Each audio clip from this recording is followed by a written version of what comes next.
weather with Chief Meteorologist Brad Travis.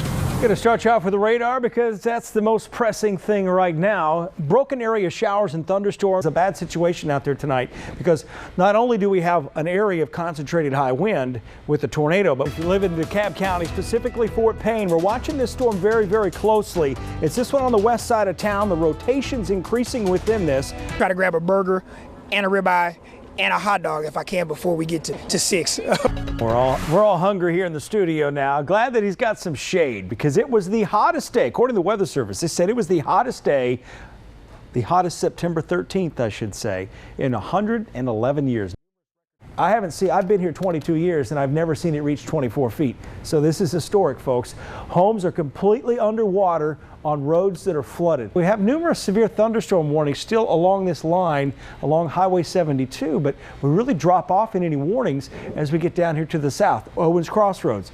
Sounds rough outside, but your winds are not as strong as they were even 20 minutes ago.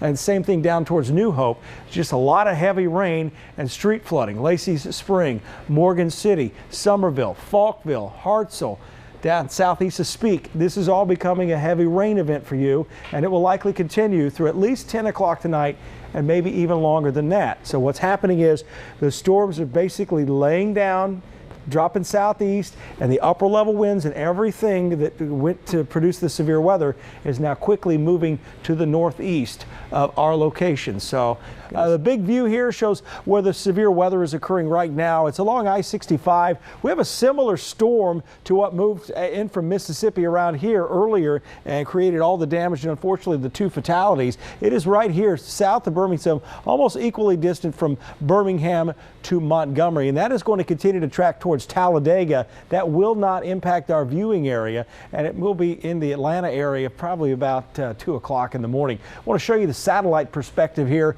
enhancing it. You can see the lightning has really been picking up with those particular storms there. In the meantime, our lightning's finally subsiding. There's been a tremendous amount of lightning all across North Alabama. So not only did we have high winds knocking out power, but lightning hitting transformers, and they continue to work on that, and the power crews will be trying to restore your power throughout the night tonight. Here's 11 o'clock tonight. We're going to continue to see rain again. All this red is heavy rainfall with brief gusty winds from Albertville to Fort Payne through roughly midnight, and then it will continue to move on out. It'll be out of here by 1:30 in the morning, and the temperatures are going to start dropping about that time from Florence along that front. The winds will pick up brisk out of the northwest at about 20 with maybe a gust of 25 as the cold front moves in, and our temperatures just continue to fall. They're going to fall into the upper 30s in most places and maybe mid 30s out west in the Shoals by 6 a.m. We're going to keep most of this cloud cover throughout the day, and the temperatures are not going to get much better. We're going to maybe struggle to hit 40 degrees for an afternoon high tomorrow, as our temperatures through the morning hours will be in the 30s, and it will feel very much like December. And that is why we're dealing with the severe weather tonight, because of the shape the storm system came through and the strength and of course the timing. That's a plus. What about tomorrow for cleanup?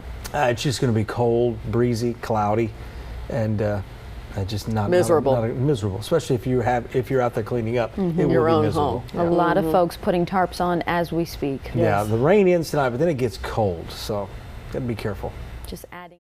But as we put this storm on its side, there's not a whole lot to it. This is a pretty short thunderstorm. In fact, most of the time in the summertime, you'll get easily 35,000 foot tops, even up to 60,000 foot, but we're about 12,000 here. But it's just going to produce some locally heavy rain, maybe a little bit of lightning, but I don't think it's going to get much taller than that. Now, these are a little taller out here to the west near Nixon, just to the north of Pickwick Lake up there into southern Middle Tennessee. Now, this is a line that we've been watching all afternoon. It's weakening though as it moves in, and as the sun sets, it'll probably weaken even more. But if it's going to make it into the Shoals, here's a quick storm track. Florence around 6:42. Killen, you can see there, 6:47, and that'll be about 45 minutes before sunset. And we'll keep an eye on it, and you can also keep track of this on our First Alert Weather app. I want to show you the satellite for 2 different reasons. This area up here overall is weakening, and you can see that in the colors here. When you get the brighter colors, the more orange and the reds here, that indicates the cloud tops are getting colder, and when they start to get warmer, it means it's weakening. So I don't think that's going to sneak in on us overnight tonight. The other reason, this tropical moisture down here to the south. Don't think this is going to become a tropical storm or anything like that, but this is fuel for the front that's coming in this weekend. Look at your 10-day forecast. We are talking about temperatures falling back finally into the 80s, locally heavy rain Sunday, Monday, Tuesday, and we dry out and cool down for Labor Day weekend. We have needed water and we have needed cool temperatures. We have, and this is some really good news on both fronts, so hopefully we won't get too much rain though. Welcome relief. Thank you, Brad. This is earlier. Trees down on Kendall Gardens on Hickory Cove Road near Taylor Drive, Rogersville, County Road 91. The Braden Cove, 5 houses have been damaged, roofs and shingles damaged, and the fence in the backyards have been taken out by the high wind. Again, that was with the storm that is currently in northern Madison County, and it still shows signs of significant damage up here towards Flintville. Whenever you see it, such a very sharp contrast here when you're looking at this. You can see north of Flintville, southeast of this is moving towards Kelso on Highway 64. In fact, it's there now. And as you go down to the south, Hazel Green probably feels like a hurricane is moving through right now with winds approaching 75 miles per hour. That's a possibility. This will continue to move towards the Plevna Elementary School area. Laura up in southern Middle Tennessee around 622. So it's not over with here, but basically west of I-65, I think the threat is pretty much over. Here's 7 o'clock tomorrow morning. Behind this front, some really cool air. This is going to be a preview of fall. I'm not kidding on this one. Breezy winds out of the northwest at about 15, maybe a gust here and there to 20 miles an hour. And as we get into the early afternoon hours, just might hit 80 degrees, but it's going to be a dry heat. It won't feel like it. And check this out. Tomorrow evening, we drop quickly. The record low for Friday morning is 51 degrees, and we're going to be close to the upper 40s in some areas, so near record territory. By Friday afternoon, this is the lunch hour, back in the upper 70s, another one of those dry humidity days, but temperatures warming back into the low 80s, and then it just gets warm and muggy over the weekend. Boating forecast tomorrow, just the wind out of the northwest gusting to 20 miles an hour, choppy on area lakes, 89 for Saturday and 91 for Father's Day. That's your weekend forecast. Forecast over the next 10 days, 78 tomorrow, 82 Friday, back near 90 Saturday. The heat index will be around 90 to 95 as we go through Father's Day weekend, isolated afternoon storms. And then it's just muggy and hot for most of next week. The weather is what we would call unsettled. That pretty much means you've got chances for an isolated shower or storm about every day of the week, but it won't rain every day. I don't know, but I would hope that the rain comes because, boy, my allergies are really acting up today. I bet we have a high pollen count. Probably some grass pollen out there due to all the recent rain we had over the last weekend, so that's probably increased some of the grass pollen. It's still 92 degrees though from the U.S. Space and Rocket Center on the Alpha Camera Network. Some areas are getting some rain. We're going to get to that in just a second, but as we take a look at the temperatures for the weekend, not much change there.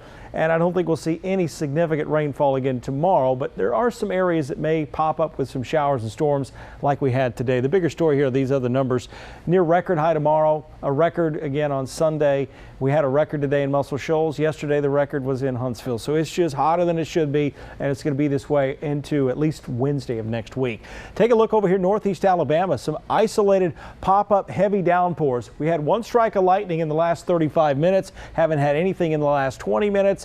But this is all tracking off to the east-northeast, and I'm going to expand the view just so you say, well, what about my place, right? Well, if you don't live in northeast Alabama, chances are you're not going to get any of this, and we're talking extreme northeast Alabama. Eastern Jackson County, eastern Marshall County, and all of DeKalb County has a chance of an isolated shower, but this is going to be limited as we go in the next 2 hours. We'll probably see maybe one of these left over. You can keep checking our First Alert Weather app for that.